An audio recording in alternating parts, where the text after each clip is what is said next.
शब्द बयां नहीं कर सकते जो डॉक्टर हमारे लिए करते हैं। लोग तो किसी के दिल की धड़कन बन जाते हैं, पर आप तो लोगों की धड़कनें वापस ले आते हैं। नमस्कार, मैं अनिल अग्रवाल आपके सवाल कार्यक्रम से आपका स्वागत करता हूं। आज हमारे साथ है spinal pain specialist doctor Pankaj Sorangi. Doctor Pankaj, आपका बहुत बहुत स्वागत है हमारे कार्यक्रम में। नमस्कार। नमस्कार जी। आपने अभी कोई नई टेक्निक इजाद की है जिसमें स्पाइन सर्जरी को लेकर आपने कुछ बताया कि उसमें कोई अल्टरनेट निकाला है, इसमें सर्जरी की जरूरत नहीं पड़ती, तो उसके बारे में कुछ बताएंगे? पहले एक मैं बात क्लियर करना चाहता हूँ कि ये टेक्नोलॉजी जो है ये मैंने निजात नहीं की है। ये काफ़ी सालों से इसके ऊपर काम चल रहा था, काफ़ी रिसर्च इसके ऊपर हुई है। बिकॉज जैसे कि आप जानते हैं कि कोई भी मेडिकल टेक्नोलॉजी जब हम बात करते हैं तो मेडिकल टेक्नोलॉजी के ऊपर काफ़ी रिसर्च होती है। फिर इसके ऊपर कई तरीके के डिफरेंट ग्रेड्स के ऊपर उसके ऊपर रिसर्च होने के बाद फिर उसकी सेफ्टी देखी जाती है और फिर उसकी एफिकेसी देखी जाती है। इसमें कई साल रिसर्च में लग जाते हैं। उसके बाद टेक्नोलॉजी क्लिनिकल यूज के लिए आती है, मतलब पेशेंट्स के ऊपर यूज करने के लिए आती है। सो मेडिसिन में, मॉडर्न मेडिसिन में ये कहना कि ये मेरी टेक्नोलॉजी है, ये पॉसिबल नहीं होता। कई सालों की मेहनत इसके पीछे होती है, कई सालों की रिसर्च इसके पीछे होती है, तब ये टेक्नोलॉजी आती है। सो डेफिनेटली ये टेक्नोलॉजी जो आप बात कर रहे हैं, इंडिया के लिए रिलेटिवली थोड़ा सा नई टेक्नोलॉजी है। कई सालों से विदेशों में, वेस्टर्न कंट्रीज में, अमेरिका में काफी जगह पर इसके ऊपर काफी काम चल रहा था। और ये टेक्नोलॉजी जो है बेसिकली स्पाइन में हम मिनिमली इन्वेजिव टेक्निक को बोलते हैं, इसको लेस इन्वेजिव टेक्निक। मतलब इसका मतलब ये होता है कि जैसे आपने सुना होगा, अभी काफी सालों से हमने देखा कि कार्डियोलॉजी में जैसे एंजियोप्लास्टी होती है। जैसे पहले बाईपास सर्जरी होती थी, अभी एंजियोप्लास्टी से हम वो ब्लॉकेज को खत्म कर सकते हैं या फिर स्टेंट डाल के उसको ब्लॉकेज को खोल सकते हैं। वो ये सारी पद्धति जो होती है, ये एक छोटे से छेद के थ्रू हम जाके अंदर जाके दे सकते हैं पूरा, और हम उसको हार्ट के ब्लॉकेज को हम ठीक कर सकते हैं। इसी तरह से जैसे आपने सुना होगा लेप्रोस्कोपिक सर्जरी होती है। लेप्रोस्कोपिक, पेट में कोई तकलीफ है, उसमें गॉल ब्लैडर स्टोन्स है, गॉल ब्लैडर निकालना है। पहले बड़ा ऑपरेशन होता था उसका, पूरा चीरा फाड़ करके पूरा, उसके बाद उसको गॉल ब्लैडर को निकाला जाता था। लेकिन आज 2 छेद से जाके अंदर जाके गॉल ब्लैडर को पूरा निकाल सकते हैं लेप्रोस्कोपिक सर्जरी के द्वारा। सिमिलरली इसी तरह से स्पाइन में भी, स्पाइन इंटरवेंशंस इनको बोलते हैं, बहुत ही छोटे से छेद के द्वारा, दूरबीन के द्वारा हम अंदर जाके उसकी पैथोलॉजी को ढूंढ सकते हैं और उसको हम ट्रीट कर सकते हैं। मतलब इससे पहले जो ऑपरेशन हुआ करते थे, तो उसमें आप स्पाइन के अब ये 100% ये कह सकते हैं कि आपकी इस टेक्निक से वो किया जा सकता है? क्यों नहीं, अगेन मैं यहाँ पे फिर से क्लियर करना चाहूँगा कि हम मॉडर्न मेडिसिन में किसी भी सब्जेक्ट में, किसी भी फील्ड में 100% का वर्ड हम यूज़ कभी नहीं कर सकते। जैसे कि आप जानते हैं कि इवन एक सिंपल सा बुखार भी हो तो उसके लिए भी 100% का वर्ड हम कभी यूज़ नहीं कर सकते। यस, डेफिनेटली हमने जैसे आपको बताया कि काफ़ी रिसर्च के बाद जब सेफ्टी, एफिकेसी आती है, तभी हम इसको यूज़ करना शुरू करते हैं। मैं ये बिल्कुल नहीं बोलूँगा कि 100% हम सर्जरी अवॉइड कर सकते हैं। इवन 30-40 साल से हम एंजियोप्लास्टी कर रहे हैं, लेकिन आज भी हम 10 से 15% केसेस में हमको ओपन बाईपास सर्जरी करनी पड़ती है। यस, डेफिनेटली 80 से 85% केसेस में हमने ये तो बिना काफी एक सक्सेसफुल बात है कि 80% तक आप विदाउट सर्जरी इसको, इस टेक्निक के द्वारा पेशेंट को रिलीफ दे सकते हैं। तो इसमें सर्जरी की अपेक्षा डॉक्टर साहब क्या इसमें क्या कॉम्प्लिकेशंस हैं या क्या इजीनेस है? सो जैसा कि क्लियर नाम से ये पता पड़ता है कि minimally invasive intervention, minimally invasive technique और लेस इन्वेजिव टेक्निक, मतलब कि बहुत ज्यादा हमको इसमें खोलने की जरूरत नहीं होती। जैसे कि मैं एग्जांपल दूं, स्पाइन में अगर स्पाइन में एक कंप्रेशन फ्रैक्चर करके होता है, जो कि ओल्ड एज पेशेंट्स में 70s 80s के जो जेनेटिक पेशेंट्स होते हैं, जिनमें हड्डी काफी कमजोर हो जाती है। कमजोर होने की वजह से, छोटे से जर्क्स की वजह से या थोड़ा सा गिर गए तो उसकी वजह से फ्रैक्चर हो जाती है स्पाइन के अंदर। आज से कुछ साल पहले तो हमारे पास कोई और तरीका नहीं था इसको जोड़ने का। जो जोड़ने का तरीका था वो यही था कि ओपन सर्जरी करके उसके अंदर रॉड डाल के, स्क्रू डाल के उसको फिक्स किया जाए। अब तकलीफ क्या थी इसमें, इस ऑपरेशन में, कि ऑलरेडी जो हमारी हड्डी, जो ऑलरेडी ऑस्टियोपोरोटिक है, पोरस है, उसके अंदर रॉड स्क्रू डालना बहुत मुश्किल काम होता था, तो उसकी वजह से कॉम्प्लिकेशन रेट बहुत ज्यादा बढ़ गए थे। बट आज हमको वो सब करने की जरूरत नहीं है, कोई रॉड स्क्रू डालने की जरूरत नहीं है, उसको स्पाइन को खोलने की जरूरत नहीं है। आज हम छोटे से छेद से आके, दोनों साइड से छोटे से छेद से आके उसको अंदर के अंदर फिक्स कर सकते हैं। दूसरी चीज ये कि पेशेंट को हम सेम डे, जिस दिन सर्जरी किया, प्रोसीजर किया हमने, उसी दिन सेम डे हम पेशेंट को घर वापस भेज सकते हैं, क्योंकि हमको इस प्रोसीजर्स के लिए लोकल एनेस्थीसिया की जरूरत होती है। जनरल एनेस्थीसिया या फिर स्पाइनल एनेस्थीसिया की जरूरत नहीं होती। सर्जरी में डॉक्टर साहब कितने दिन में आप घर भेजते हैं? सो सर्जरी में depend on the complexity, ranging from 5 to 7 days हमको लगते हैं, कम से कम इतने दिन। लेकिन इन केसेस में हम सेम डे या मैक्सिमम थोड़ा कॉम्प्लेक्स केस हुआ तो सेकंड डे, नेक्स्ट डे हम घर भेज सकते हैं। तो उसके बाद बहुत ज्यादा उसको प्रिकॉशंस नहीं रखने की जरूरत होती है घर में भी? बहुत ज्यादा प्रिकॉशंस की जरूरत नहीं होती, क्योंकि इसमें कोई चीरा नहीं लगा हुआ, इसमें कोई स्टिचेस नहीं लगे हुए, इसमें कोई इम्प्लांट नहीं डला हुआ, अंदर कोई फिक्सेशन नहीं हुआ है। तो इसके लिए हम इनफैक्ट हम एनकरेज करते हैं इस तरह के पेशेंट्स को कि वो जल्दी से जल्दी वॉक शुरू करें, अपना जल्दी से जल्दी फिजिकल एक्टिविटी शुरू करें। तो इसमें कोई बस वगैरह के चांसेस भी नहीं होते होंगे डॉक्टर साहब? बहुत बहुत रेयर।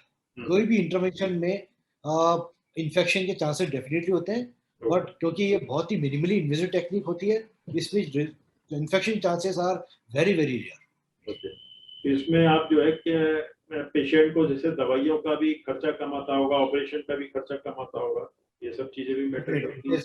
अगर हम कंपेयर करें ओपन सर्जिकल मेथड से, तो it is almost half the cost of the, in some cases even 1/3 भी कॉस्ट में काम हो जाता है। तो अभी तक डॉक्टर साहब इस तरह के आप कितने केसेस कर चुके हैं इस टेक्निक के द्वारा? सो अभी if I talk about IPSC, जो हमारा सेंटर है आईपीएससी, हमने 2012 में एस्टेब्लिश किया था इसको, इस सेंटर को।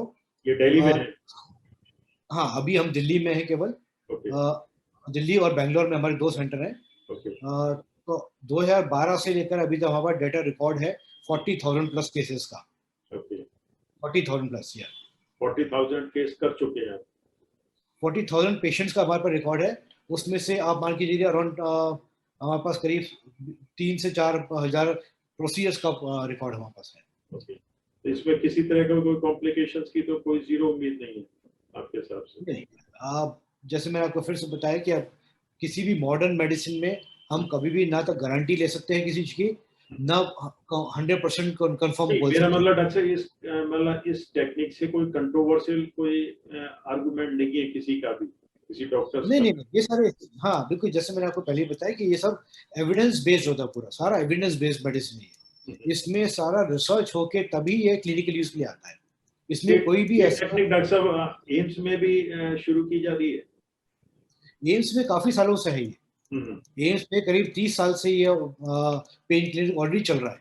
तो डॉक्टर साहब इस टेक्निक के बावजूद भी अगर कोई सर्जरी करता है तो उसको आप क्या कहेंगे? Surgery is one of the step, जैसे हम कभी भी किसी भी ट्रीटमेंट को स्टार्ट करते हैं तो हम कोशिश करते हैं कि उसको कंजर्वेटिव ट्रीटमेंट किया जाए। कंजर्वेटिव मतलब होता है कि मतलब मेडिसिन से हम उसको कोशिश करते हैं कि ठीक हो जाए, या कुछ एक्सरसाइज करा के या फिर फिजियोथेरेपी करा के ठीक हो जाए। जब इससे नहीं होता तो हम इंटरवेंशन पे जाते हैं, जो कि मिनिमली इन्वेजिव इंटरवेंशंस होते हैं। कुछ केसेस में, बहुत ही रेयरली ऐसा होता है, मे बी 100 केस में 1 आध केस ऐसा होता है जिसमें कि इंटरवेंशन सक्सेसफुल नहीं हो पाते। In that case we'll have to go for the surgery, open surgery. इसमें आप पेशेंट को ऑप्शन देते हैं कि इधर सर्जरी और ये आपकी टेक्निक, ही आप डिसाइड कर लेते हैं कि इसमें क्या करना है? हम नॉर्मली, क्योंकि हमारे पास सारी फैसिलिटी अवेलेबल है हमारे हॉस्पिटल में, आईपीएससी हॉस्पिटल में, हम उनको बेस्ट पॉसिबल ऑप्शन पहले देते हैं। आपके केस में जैसे किसी केस में अगर सर्जरी की रिक्वायरमेंट है तो हम उनको ऑप्शन सर्जरी का ही पहले देते हैं।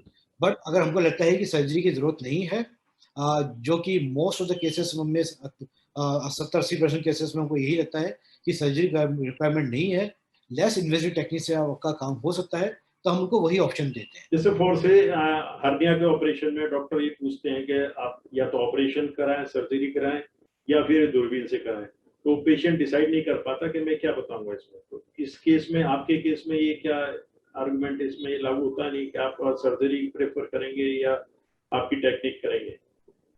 नहीं, हम भी ये चाहते हैं कि मिनिमली इन्वेजिव टेक्निक से ये प्रोसेस हो। पेशेंट भी चाहते हैं। हमारे पास ऐसा कोई पेशेंट अभी तक शायद नहीं आया जिसने बोला कि हमको ये टेक्निक नहीं करनी, लेस इन्वेजिव टेक्निक नहीं करनी, हमें ओपन सर्जरी करवानी है। ऐसा हमारे पास अभी तक ऐसा कोई केस नहीं आया। इनफैक्ट हमारे पास ऐसे ही लोग आते हैं कि हमको सर्जरी बोली गई है कि आप बिना सर्जरी के कुछ कर सकते हैं, मिनिमली इन्वेजिव या एंडोस्कोपी से कुछ कर सकते हैं। आपके 2 सेंटर में सुविधाएं हैं, बाकी ऑल ओवर इंडिया में आप इसके लिए क्या प्लान कर रहे हैं? सो अभी हमारी प्लानिंग, हम एक्सपेंशन मोड में ऑलरेडी हैं। अभी हमारा फर्स्ट फेज में हमारा दिल्ली में 2 सेंटर और बेंगलोर में 1 सेंटर, ये हमारा फर्स्ट फेज है। अभी अगले 6 मंथ्स में हमारा हैदराबाद, विशाखापट्टनम, बठिंडा और जम्मू, इन 4 जगह पे हमारे 4 हॉस्पिटल आने वाले हैं। नहीं, आप अपने हॉस्पिटल, अपने सेंटर खोलेंगे या दूसरे हॉस्पिटल्स को भी ये सुविधाएं देने की बात रखेंगे? अभी हम अपने खुद के हॉस्पिटल खोल रहे हैं। अच्छा। अगर दूसरे हॉस्पिटल से सुविधा को आपसे लेना चाहें तो उसके बारे में आपका क्या ओपिनियन हो सकता है? अभी हमने उसके बारे में इसलिए हम इसमें नहीं जा रहे क्योंकि there is a clash between the different specialities. Now मैं जैसे आपको बात करूं कि बैक पेन एक फिजियोथेरेपिस्ट बोलते हैं कि मैं भी ट्रीट कर सकता हूं, एक जनरल फिजिशियन बोलते हैं मैं भी ठीक कर सकता हूं, एक ऑर्थोपेडिशियन बोलेगा मैं भी ठीक कर सकता हूं, न्यूरोलॉजिस्ट बोलेगा मैं भी कर सकता हूं, न्यूरोसर्जन बोलेगा मैं भी कर सकता हूं। So there is a different clashes between the different specialities. Anybody can treat back pain, but now the problem, the issue is कि कौन ट्रीट करेगा उसको, कौन ठीक करेगा? So where the patient will go? So that's why we are coming with the hospitals where we have an entire spectrum related to the spine, जिससे कि patient को एक बार पता पड़ गया कि हमको बैक की इशू है, स्पाइन की इशू है, तो दिस इज द हॉस्पिटल। हमको यहीं जाना है, जो भी हो, हमारी फिजियोथेरेपी रिक्वायरमेंट हो तो यहाँ मिल जाएगा, हमको इंटरवेंशन रिक्वायरमेंट हो तो यहाँ मिल जाएगा, हमें एंडोस्कोपी की जरूरत हो तो यहाँ पे हो जाएगा, हमें सर्जरी की रिक्वायरमेंट हो वो भी यहाँ पे हो जाएगा। आप पर्टिकुलर इस केस में आप खुद ट्रीट करते हैं, आपकी अपनी टीम भी है इसके साथ? बिल्कुल, definitely, because when we go for the expansion, एक अकेला आदमी तो जगह नहीं जा सकता। Yes, definitely, I am the founder of this association. Now we have an entire team. हमारे पास यहाँ पे स्पाइन सर्जन भी है, जॉइंट रिप्लेसमेंट सर्जन भी है, जो कि एंडोस्कोपी के कुछ स्पेशलिस्ट वो भी है। सो इट्स अ टीम, फिजियोथेरेपिस्ट भी है। टीम ये मतलब सर्जन्स वाली होती है, फिजिशियन वाली होती है? नहीं समझा मैं आपकी बात। ये जो आप सर्जरी वाला ऑल्टरनेट लेके ये वाला टेक्निक से जो आप कर रहे हैं स्पाइन का काम, ये सर्जन करते हैं या फिजिशियन करते हैं? सो इसमें basically it's a super specialization now. Okay, ये सुपर स्पेशलिटी में आता है। तो इसमें जो एमडी और एमएस, ओके, एमडी वाले लोग भी इसमें जा सकते हैं, जैसे एमडी एनेस्थेसियोलॉजी, जो पेन वाले हैं वो भी इसको सुपर स्पेशल ले सकते हैं, जो ऑर्थो वाले हैं वो भी सुपर स्पेशल में जा सकते हैं, जो न्यूरो सर्जन है वो भी स्पेशलाइजेशन में जा सकते हैं। So it is a super specialization now. हम एमबीबीएस करके, स्पेशलाइजेशन करके फिर ये ब्रांच को चूज करते हैं। अक्सर जैसे आजकल देखने को मिल रहा है बैक पेन अपेक्षाकृत पहले से अभी ज्यादा बढ़ रहा है, तो उसका कारण क्या है? मेन कारण आपने देखा होगा कि एक तो हम सब लोग जानते हैं कि ओल्ड एज में ये प्रॉब्लम्स बढ़ जाती हैं। इस तरह की प्रॉब्लम बढ़ जाती है। तो एक रीजन ये है इंसिडेंस बढ़ने का कि आपको पता है कि पहले आज से 15 साल पहले, 20 साल पहले जो सेंसस था हमारे, इसमें 62 was the age life expectancy of the normal Indian population.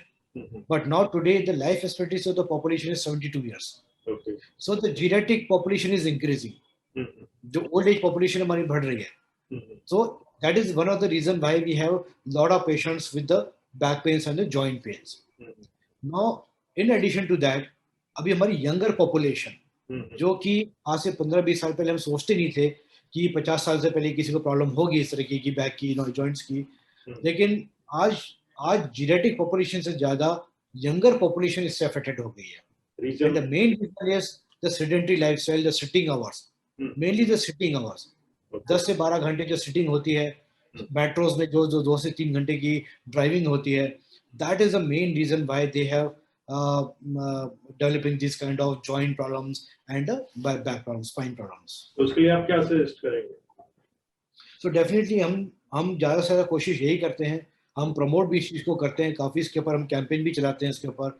IPC की आप अगर यूट्यूब चैनल पे जाएंगे उसमें आप देखेंगे हमने काफ़ी कैंपेन चलाए हुए हैं, जिसमें हमने मिथ्स एंड फैक्ट्स के ऊपर काफ़ी काम किया हुआ। हमारे यहाँ पे हमारे हिंदुस्तान में बहुत बड़ी प्रॉब्लम है कि लोग किसी की बात सुन के एक मिथ बना लेते हैं और उससे वो हटना नहीं चाहते। जैसे इसके तो बारे में क्या क्या मिथ है इसके बारे में? बैक पेन जैसे बहुत कई सारे मिथ है कि जैसे बैक पेन होता है तो बोलते हैं कि रेस्ट करो। Okay it's a biggest myth. हम ओके कहते हैं कि बैक पेन अगर आपको है तो बैक पेन के लिए आपको रेस्ट नहीं करना है। ओके रेस्ट एक्सेसिव सिटिंग की वजह से आपको प्रॉब्लम हो रही है। ओके नेक पेन है, एक्सेसिव सिटिंग एक्सेसिव वर्किंग की वजह से प्रॉब्लम हो रही है, तो आपको फिजिकल एक्टिविटी बढ़ानी है आपको, ना कि आपको रेस्ट करना है। Okay this is one of the biggest myth. ये मिथ है। आपने भी कई सारे मिथ देखे होंगे कि किसी को बैक पेन हो गया तो बोलते हैं जमीन पे सो जाओ, बेड पे मत सो। It's a biggest myth. हम उसको और नुकसान पहुंचा रहे हैं। ये बहुत पुरानी बात होती थी 40 साल पहले, जब हमारे पास लोग वो खाट यूज करते थे जो झुक जाती थी। अब कौन यूज करता है? कोई यूज नहीं करता उसको। ये उस समय की बात है। नेक में दर्द हुआ, गर्दन में दर्द हुई तो बोलते हैं कि पिलो हटा दो। Again it's a big myth, biggest myth. Pillow हटाने से हम और नुकसान करते हैं हमारा, क्योंकि पूरी रात हमारी गर्दन स्ट्रेस में पड़ी रहती है अगर हम उसको कर्वेचर को मेंटेन नहीं करते तो। ओके तो ये कई सारी इस तरह के बहुत सारी मिथ्स हमारे अंदर हैं जो कि कई सालों से चली आ रही है। डॉक्टर तो साहब इन्हीं को कोई दूर। संक्षेप में कोई टिप्स दे सकते हैं जो बैक पेन ना हो, आदमी कंफर्ट रह पाए उसके बारे में? जैसे आपने बताया मिथ्स हैं, तो इनको हटाने के लिए इजी लाइफ के लिए कोई बता सकते हैं टिप्स? बिल्कुल, जैसे बहुत से हमारे पास यंग पेशेंट आते हैं जो कि उनकी भी इश्यूज हैं, प्रॉब्लम्स हैं कि आजकल जो वर्क एनवायरनमेंट हो गया है जिस तरह से, स्पेशली जब से कोविड हुआ है तब से लोग वर्क फ्रॉम होम चल रहा है, कल्चर हो गया है। उसकी वजह से और एक दिक्कत बढ़ गई है कि पहले एटलीस्ट लोग ऑफिस जाते थे तो थोड़ा मूवमेंट होता था उनका, अब वो भी खत्म हो गया है। ठीक है। घर के अंदर इतना रिस्ट्रिक्ट हो गए। वर्किंग आवर्स जो पहले 8 घंटे ऑफिस में करते थे, अब घर से बैठे बैठे 10 से 12 घंटे उनके वर्किंग आवर्स हो गए। ओके सो हम उनके लिए उनको यही बोलते हैं, हर कोई जानता है कि फिजिकल एक्टिविटी करनी चाहिए, वॉक करना चाहिए। अभी जो पॉसिबल नहीं होता तो एटलीस्ट हम उनको बोलते हैं कि एटलीस्ट कुछ चीजें हैं जो बिल्कुल आपको 100% करनी चाहिए तो टू जैसे क्या? प्रिवेंट यू फ्रॉम द, जैसे कि आप 30 मिनट्स का वॉक सुबह शाम। Now you are working from home, you are not going to office, आप काफी सारे 1 1.5 घंटा 2 घंटा आपके ट्रैवल बचा रहे हैं, वो टाइम को आप यूटिलाइज करिए। एटलीस्ट सुबह शाम का 30 मिनट्स का वॉक सुबह, 33 मिनट्स का वॉक शाम को। लोग लोग हमको दिखाते हैं हमने 6,000 स्टेप किया दिन भर में, दैट इज नॉट सफिशिएंट। वो गलत तरीका है। हमको वॉक जो चाहिए वो कंटिन्यूस होना चाहिए, that is more beneficial. Okay पूरे दिन भर में अगर 30 मिनट्स करें that is not at all beneficial. वो हमारे लिए काम का नहीं है। तो इसलिए लगातार नंबर होना ऑफ, चाहिए, yes, कंटिन्यूटी it होना has to be, it has to be a continuous brisk walk. That is important. चाहिए। Okay Second simple advice is that after every 30 minutes you have to get out from your chair. Her after 30 every minute 30 minutes. Okay yes, बस आपने सिर्फ 30 minute में आपने उठ के अपनी chair से उठ के take a walk, stretch your body, move your muscles, move your joints, very that's it. Okay बस इतना करना है आपने। ओके इसमें आपको 1 मिनट से ज्यादा नहीं लगेगा। आप अपने साथ में लैपटॉप लेके भी जा सकते हैं, क्या इतना अगर प्रॉब्लम है आपको कि आप लैपटॉप छोड़ नहीं सकते, आप लैपटॉप लेके चलिए, अपने थोड़ा बॉडी को स्ट्रेच करिए। ठीक है। At least do this. इससे इससे क्या होता है कि हमारा एक तो सर्कुलेशन मेंटेन रहता है, दूसरा जो जिस पॉइंट पे हमारा प्रेशर पड़ रहा है, एक्सेसिव प्रेशर पड़ रहा है और कंटिन्यूस प्रेशर पड़ रहा है, ओके हमको वो फील नहीं होता, बट हम वो डैमेज कर रहा है बॉडी को। बहुत बढ़िया। तो एटलीस्ट वो मूवमेंट करके हम वो स्ट्रेस फ्री कर देते हैं उस जॉइंट को, उस मसल को, उस डिस्क को। So that is why it is very important to get out doctor साहब ऑफ योर बैठने चेयर। का सही पोस्चर क्या होना चाहिए? रीढ़ की हड्डी बिल्कुल स्ट्रेट रहना चाहिए? सी ऐसा कुछ नहीं होता कि बहुत ज्यादा स्ट्रेट एकदम बैठने की जरूरत होती है। हमारी बॉडी थोड़ा सा एडजस्ट कर लेती है हर चीज को। बस यस, डेफिनेटली जो काउचिंग पोजीशन होती है, जो लेट के थोड़ा सा हम झुक जाते हैं, वो पोजीशन नहीं होनी चाहिए। झुकने वाला। और हमको हमारे पिलो का बताया, उसके लिए क्या स्पाइन। बता रहे थे? पिलो के लिए आप हाँ जी। बता रहे थे कि पिलो लोग छोड़ देते हैं, वो गलत है पिलो लगाना। हाँ, अगर आप स्ट्रेट लेट के देखिए, खुद ही अपना ये एक्सपेरिमेंट करके देखिए आप आधे जो पिलो नॉर्मली यूज करते हैं, आप अपना अपने अपने आप को मिरर के अंदर देखिए और आपने देखिए स्पाइन का कर्वेचर कैसा है हमारा। आप स्पाइन की कहीं भी फोटो देखिए, उसका कर्वेचर देखिए कैसा है। ओके अगर हम वो कर्वेचर नहीं मेंटेन करते हैं तो हम अपनी बॉडी को स्ट्रेस दे रहे हैं। आप ये घर में खुद एक्सपेरिमेंट करके देखिए, सीधा लेटिए, बिना पिलो यूज किए, आधा घंटा लेट के देखिए, आपको पता पड़ जाएगा कि आप अपनी नेक के ऊपर कितना स्ट्रेन डाल रहे हैं। मतलब पतला वाला पिलो ये लगाया जा सकता है? बिल्कुल लगाना चाहिए, जितना आपका यूज करते हैं पिलो अपने लगाइए, जितना आपको कंफर्टेबल है, कई सालों से आप यूज कर रहे हैं जिस चीज को, उसको हटाना नहीं है एकदम से। ओके। कुछ कंडीशंस होती हैं जिनमें आपको पिलो हटाना पड़ता है या फिर डिफरेंट पोजीशन लेनी पड़ती है, वो आपको डॉक्टर बताएंगे उसके लिए। और ये जो मिथ है कि गर्दन में दर्द हुआ तो नेक पिलो हटा दो, इससे आप ज्यादा डैमेज करते हो अपने स्पाइन को। अच्छा डॉक्टर साहब, जैसे आज एक आम धारणा है कि जरा सा दर्द हुआ आदमी पेन किलर ले लेता है, तो उसके बारे में आप क्या कहते हैं? थोड़ा सा पेन को बिल्कुल झेलना चाहिए या तुरंत ही पेन किलर लेना चाहिए? नहीं, झेलना नहीं चाहिए। जैसे मैंने आपको बताया कि मोस्ट ज्यादातर के यंग पेशेंट पे हमने ये देखा है कि एक्सेसिव सीटिंग से उनको पता होता है कि मेरे को क्यों पेन हो रहा है। आपको पता है कि आपको लंबी सीटिंग से पेन हो रहा है या आपको आगे झुक के काम करने से पेन हो रहा है, so you just to avoid those activities. उसके लिए आपको पेन किलर कर खा के आपने पेन को सप्रेस कर दिया, पर वो जो एक्टिविटी जिसके से आपको पेन हो रहा है, आपने पेन को सप्रेस करके वो एक्टिविटी कर रहे हैं, तो आप अंदर और डैमेज कर रहे हैं अपनी बॉडी को। सो पेन किलर खा के उसको दबा के काम करना, it's not a good idea. So better to avoid that position, that posture which is aggravating your pain. इसके अलावा डॉक्टर साहब और क्या आप सुपर स्पेशलिस्ट में क्या काम करते हैं स्पाइन और पेन के अलावा? सो जैसे मैंने बताया कि स्पाइन है एक हमारा मेन फीचर है जो जिसमें हम बहुत ज़्यादा हमने उसके ऊपर काम किया हुआ है, स्पाइन के ऊपर। दूसरा है जॉइंट्स में आजकल जैसे आपको पता है कि एक रीजनरेटिव इंटरवेंशंस, रीजनरेटिव थेरेपी के ऊपर हम काफ़ी हमने काम किया, काफ़ी रिसर्च हुई है इसके ऊपर, एंड काफ़ी इसमें सफलता भी मिली है रिसर्च में। स्टेम सेल्स अभी नहीं बोलूँगा मैं आपको, स्टेम सेल्स पे अभी हमको उतनी सफलता नहीं मिली है। स्टेम सेल्स अभी हम क्लिनिकली यूज नहीं करते हैं, हमारे सेंटर में किसी भी आईपीसी सेंटर में हम लोग स्टेम सेल्स का यूज नहीं करते, लेकिन हम कुछ पीआरपी और हमारी ही ब्लड से कुछ सेल्स निकाल के उनको हम रिपेयर के लिए यूज करते हैं। बॉडी के कुछ पार्ट्स होते हैं, लिगामेंट्स होते हैं, मेनिस्काई होते हैं, जिनका अभी तक कोई ऐसा इलाज नहीं था, तो उनको रिपेयर करने के लिए अभी हम बॉडी के खुद अपने ही स्टेम्स, उनके पेशेंट की अपनी बॉडी के स्टेम्स निकाल के उनको उनको ग्रोथ करके उनके ग्रोथ फैक्टर्स निकाल के वो हम रिपेयर के लिए यूज करते हैं। सो इसको बोलते हैं रीजनरेटिव इंटरवेंशंस। अच्छा, आप ये जो चीज कर रहे हैं इसको सोशली समाज में देश में किस तरह से फैलाने के लिए अभियान आपने कुछ सोचा है? क्योंकि ये चीज आपकी बहुत यूटिलिटी वाली है एक आम आदमी के लिए। एक आम आदमी को इसके बारे में अभी ना जानकारी है ना अवेयरनेस है, तो उसके लिए आप प्रचार प्रसार के लिए भी कुछ सोच रहे हैं कुछ करने के लिए? सो सर, इसमें तो मैं बोलूँगा कि आप लोगों का बहुत बड़ा योगदान रहेगा इसमें। मीडिया का सबसे बड़ा योगदान होता है इसके अंदर। हम अपने लेवल पे हम लोग जब कॉन्फ्रेंसेस वगैरह करते हैं, काफ़ी मीटिंग्स करते हैं, बट वो जो मीटिंग्स वगैरह होती हैं, कॉन्फ्रेंसेस होती हैं, बहुत बड़ी कॉन्फ्रेंस करते हैं, लेकिन वो बाहर नहीं निकल पाती। वो उसी हॉल के अंदर रहती हैं, उसी हॉल के ऊपर 3 दिन 4 दिन डिस्कशन हो रहा है, बहुत एडवांस लेवल पे बातें होती हैं, लेकिन उसका कोई यूज नहीं होता जनरल पब्लिक के लिए, वो आगे पहुंच नहीं पाती वो चीजें। तो उसके लिए तो डेफिनेटली मैं पूछना चाहूंगा, सपोज कोई भी बीमारी या कोई प्रॉब्लम होती है, आदमी डॉक्टर के पास जाता है, तो वो क्या रीजन है कि डॉक्टर वो चीज अगर सर्जरी ना करके आपकी टेक्निक से काम हो सकता है, तो फिर वो डॉक्टर सर्जरी क्यों करते हैं? अगर जो सर्जन है, जो सर्जन हैं जिन्होंने जिस चीज की ट्रेनिंग ली है, तो डेफिनेटली वो उनकी पूरी जिंदगी बीती है, उन्होंने ट्रेनिंग में निकली है कि उन्होंने सर्जरी ही सीखा है। जब उन्हें मालूम है कि इस सर्जरी से बेटर आपकी टेक्निक है, तो फिर ये क्या देश हित में, समाज हित में, पेशेंट के हित में ये नहीं है कि आपको आपके लिए सजेस्ट किया जाए? बिल्कुल डेफिनेटली, ये बिल्कुल आप बिल्कुल सही बोल रहे हैं। आप इसको बोलते हैं इंटरडिसिप्लिनरी मैनेजमेंट और द इंटरडिसिप्लिनरी रेफरल सेटअप।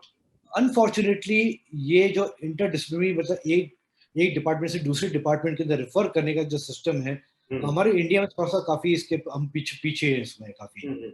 हम कोशिश यही होती है हमारी कि जब वहाँ पे पेशेंट आता है, जो हमने सीखा हुआ है, जो हम जानते हैं, हम उसी तरह से उसको ट्रीट करें। ये हमारे अंदर काफी कितना गलत है कि अपने लालच में आप उसको चीट कर रहे हैं कि सपोज होम्योपैथी पे आदमी डॉक्टर के पास चला गया, उसे मालूम है कि मेरे पास इसका इलाज नहीं है, फिर भी वो महीनों उसको अपनी गोलियां दवाइयां दे के ठीक करने की कोशिश करता रहेगा। या तो इसलिए हम जब बोलते हैं कि जब भी कोई डॉक्टर अगर आपको बोले कि लेट मी ट्राई, जब ट्राई करने वाली बात होती है तो हम कोई गिनी पिग के ऊपर काम नहीं कर रहे हैं। हम हमारे लिए पेशेंट्स हैं, वो पेशेंट्स मतलब इंसान के ऊपर हम इंसान की बात कर रहे हैं। तो ट्राई करने वाली बात जब आती है तब वो खराब है। डेफिनेटली होता क्या है कि कई सारी चीजें, कुछ बीमारी का इलाज जो होता है कई डिफरेंट स्पेशलिटीज के अंदर भी होता है। ऐसे एक हम चीज बोलते मैं हैं पूछना चाहूंगा कि हर चीज में गवर्नमेंट का इंटरफेरेंस होता है, तो क्या हाँ जी, मेडिकल प्रोफेशन में इस तरह का अगर कोई खिलवाड़ हो रहा है मरीज के साथ, तो उसमें गवर्नमेंट का थोड़ा सा एक सजेशन इंटरफेरेंस डॉक्टर के प्रति नहीं हो सकता कि आप अगर इस तरह का केस अपने हाथ में ले रहे हैं जो एडवाइजेबल नहीं है, तो वो दूसरे को रेफर करें? बिल्कुल सर, इसके ऊपर पूरी गाइडलाइंस होती हैं। हम्म। सो इसमें गवर्नमेंट इसमें कुछ बहुत ज़्यादा नहीं कर सकती है, बट हमारी मेडिकल काउंसिल जो होती है, council of India, medical council of India, उसको काफ़ी स्ट्रांग होना पड़ेगा, जिससे कि हमारे जो गाइडलाइंस के बेस पे, क्योंकि हर स्पेशलिटी की अपनी गाइडलाइंस होती है और उसमें क्लियर कट उसके अंदर होता है कि अगर इस तरीके की प्रॉब्लम है तो आपको इसमें क्या करना है। इसमें पूरी स्टेप्स वाइज पूरी अप्रोच होती है। एक स्टेज के बाद हमको लगता है कि इसमें, जैसे इंटरवेंशन के बाद भी हमको लगता है कि इस तरह का केस है, इसको सर्जरी की रिक्वायरमेंट है, तो ये हमारी ड्यूटी बनती है, डॉक्टर की ड्यूटी बनती है कि उसको रिफर करे फॉर द सर्जरी, उसको बताए कि आपको सर्जरी की रिक्वायरमेंट है। ये ना कि ऐसा होना चाहिए। हमने काफ़ी जगह देखा है, बहुत सारी जगह पर आपने फिजियोथेरेपिस्ट देखे होंगे, पेशेंट की हालत बहुत ख़राब होती है, जो गोल्डन टाइम होता है उसको बचाने का या फिर उसको क्योर करने का, वो बोलते हैं कि हमको ट्राई करने दो 2 महीने, 1 महीने, ये होता है। और उस चक्कर में क्या होता है कि ट्राई के चक्कर में वो हम जो गोल्डन पीरियड होता है जब हम उसको रिवर्स कर सकते हैं कंडीशन को, वो हमसे मिस हो जाता है। नहीं तो डॉक्टर साहब, फिर क्या कारण है कि आप जैसे जागरूक व्यक्ति डॉक्टर हेल्थ मिनिस्ट्री को, गवर्नमेंट को इस तरह के सजेशंस नहीं दे पाते या नहीं दे रहे? नहीं, ऐसा नहीं है कि हम सजेशन नहीं देते हैं। हमें टाइम टू टाइम अपना जब भी गाइडलाइंस को अपडेट करते हैं तब हम अपनी सोसाइटी में ही हम ये चीज बताते हैं। इंटरडिसिप्लिनरी किसी दूसरे स्पेशलिटी को गवर्न करना it's not possible, but yes definitely जो सोसाइटीज होती हैं, हर स्पेशलिटी की अपनी सोसाइटी होती है, नेशनल बॉडी होती है। तो जैसे हमारे जो पेन इंटरवेंशंस हैं उसकी भी हमारे आईएसएसपी एक बॉडी है, Indian society for study of pain. तो हर स्पेशलिटी की अपनी अपनी सोसाइटीज होती है, नेशनल बॉडीज होती है। तो उन नेशनल बॉडीज की रिस्पॉन्सिबिलिटी बनती है कि अपने मेंबर्स को उस चीज में कंट्रोल करें, कि अगर कोई गलत कर रहा है, कोई अगर इंटरडिसिप्लिनरी रेफर नहीं कर रहा है, जो उसका केस नहीं है, उस टाइप के केसेस को ट्रीटमेंट करने की कोशिश कर रहा है, तो नेशनल बॉडी को थोड़ी पावर हमको देनी पड़ेगी। आई थिंक गवर्नमेंट को, जो आप बता रहे हैं कि गवर्नमेंट ये सब कंट्रोल करना मुश्किल है गवर्नमेंट के लिए, बट गवर्नमेंट को सोसाइटीज को एम्पावर करना चाहिए बस कि मेरा अगर मतलब है कहीं तो कंट्रोल होना चाहिए ना, किसी पार्ट पे तो किसी की ड्यूटी बनती है बिल्कुल, कुछ कंट्रोल किया जाए। क्योंकि सोसाइटी, जो सोसाइटी मतलब जो नेशनल बॉडीज हैं, हर स्पेशलिटी नेशनल बॉडीज हैं, उनको उस सब्जेक्ट के बारे में बहुत ज्यादा आइडिया है। सो दे नो एवरीथिंग कि कौन कौन मेंबर हमारा गलत कर रहा है। So if they have a power कि ये मेंबर हमारा गलत कर रहा है, इसको हमको रोकना चाहिए या इसको हमको डीबार करना चाहिए या तो इसके मैं ये लाइसेंस कहूंगा, पर। आप अपने लालच में पेशेंट को नहीं बुला रहे हैं, आप उसके बेटरमेंट के लिए अगर आप ट्रीट कर रहे हैं तो वो आप उसके लिए जागरूक कर रहे हैं पब्लिक को, तो क्या बुराई है इसमें? मेरे हिसाब से तो कहीं कोई बुराई नहीं। बिल्कुल कोई बुराई नहीं है इसके अंदर। गवर्नमेंट भी बोलती है इसमें कोई बुराई नहीं है, आप एडवर्टाइज करिए, लेकिन एडवर्टाइज में वो बोलते हैं कि आप अपने आप को एडवर्टाइज मत करिए। आप स्पेशलिटी को एडवर्टाइज कर सकते हैं, आप ट्रीटमेंट के लिए एडवर्टाइज कर सकते हैं, लेकिन हाँ। चलिए डॉक्टर साहब, आपका क्या ड्रीम है और क्या करना चाहते हैं इसके आगे? सर अभी ड्रीम तो मेरा यही है कि all over India we want to come with multiple centres. I want to see this speciality to grow. जो international spine and pain management की जो हमारे यहाँ स्पेशलिटी है, ज़्यादा से ज़्यादा लोगों को पता पड़े। मीडिया के थ्रू, मीडिया का बहुत बड़ा रोल रहेगा इसके अंदर। मीडिया जब तक नहीं हमारे साथ होगी तब तक हम ये पब्लिक तक पहुंचाने में नाकामयाब रहेंगे, और जब तक पब्लिक तक ये बात नहीं पहुंचेगी तब तक हम ये स्पेशलिटी ग्रो भी नहीं कर देखिए, सकते। गांव में, देहातों में, कस्बों में ये चीज कहाँ तक कैसे पहुंचेगी? बहुत मुश्किल है जब तक डॉक्टर नहीं बताएगा। और वो जो भी उनके कंसर्निंग लोको डॉक्टर होते हैं वो अपने लालच में सर्जरी की जरूरत नहीं है फिर भी सर्जरी कर देते हैं। तो पेशेंट से तो खिलवाड़ी हो रहा है ना ये।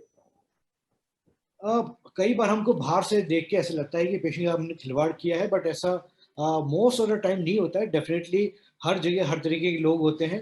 5-7%, 10% के कुछ लोग होते हैं जो थोड़ा लालच में इस तरह के काम करते हैं। बट ओवरऑल देखा जाए मेडिकल प्रोफेशन में 90% डॉक्टर्स जो भी हैं, जो प्रैक्टिशनर्स हैं, specially with the modern medicine, काफ़ी काफ़ी एथिकल प्रैक्टिस करते हैं। सो ये थोड़ी सी गलत धारणा बनी हुई है कि सब डॉक्टर ऐसे खराब करते हैं, ऐसा नहीं है। ये थोड़ी सी गलत धारणा मेजोरिटी आज भी अच्छी है। मेजोरिटी अच्छी है। मे बी 5 to 7% ऐसे लोग हैं जो इस तरह की हरकतें करते हैं और पूरी फैटर्निटी को बदनाम करते हैं। हमारे वो चैनल के माध्यम से दर्शकों के लिए आप कुछ कहना चाहेंगे? दर्शकों से बस मैं ये बोलना चाहूँगा कि इसका इंसिडेंस क्रॉनिक पेन का, जॉइंट पेन्स का, स्पाइनल पेन्स का इंसिडेंस बहुत गति से बढ़ रहा है। सबसे जो खतरनाक जो हमने इंसिडेंट अभी देख रहे हैं कि यंग पॉपुलेशन में बढ़ रहा है। 20, 25, 30 साल के लड़कियां जो बिल्कुल अभी जिन्होंने काम शुरू किया है, वो इस तरह की बीमारियों की, क्रॉनिक पेन के बीमारी में की चपेट में आ रहे हैं। सो दर्शकों से मेरी यही गुजारिश है कि आप अपना ध्यान रखें, इस कंडीशन को आने न दें, डिजेनरेशन को बढ़ने मत दें। फिजिकल एक्टिविटी जितना हो सके अपना टाइम निकालिए। काम सबको करना है, जिंदगी भर आपको काम करना है, बट तभी आप काम कर रहे हैं जितने साल तक काम कर पाएंगे अगर आपका डिजेनरेटिव प्रोसेस स्लो है। अगर आप वही 40 साल में अगर डिजेनरेशन प्रोसेस पहुंच गए तो आपके लाइफ के 20 साल खराब हो गए। सो उस स्टेज पे मत आने दीजिए अपने शरीर को। अपना ध्यान रखिए। Take out some time for yourself. सुबह शाम आधा पौन घंटा अगर अपने निकाल पाते हैं, that is best for you. बहुत बहुत धन्यवाद डॉक्टर साहब, आपका बेशकीमती समय देने के लिए, और आशा करते हैं आप अपने अभियान में शिखर तक पहुंचे। Thank you sir. Thank you sir. Okay, नमस्कार। Thank you.